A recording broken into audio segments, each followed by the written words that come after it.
Welcome to Samba Samba. Enjoy the video. You start by confirming the essentials: an administrator account, your Windows edition, and a saved recovery key if BitLocker is enabled. Open Settings quickly, press Windows +I, and go to Update and Security, then Recovery.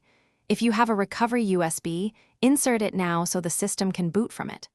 Once done, make sure any important files are backed up. You're about to reboot into a special environment that will let you troubleshoot without loading the full OS.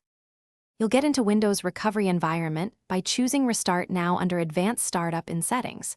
Hold Shift while clicking Restart if you prefer to trigger it from the Start menu. When the blue recovery screen appears, select Troubleshoot, then Advanced Options to reach tools like Startup Repair, Command Prompt, and System Restore. If the PC won't boot at all, change UEFI/BIOS boot order to your USB drive. Boot the installation media, and choose Repair Your Computer to reach. You finish by selecting the appropriate recovery tool.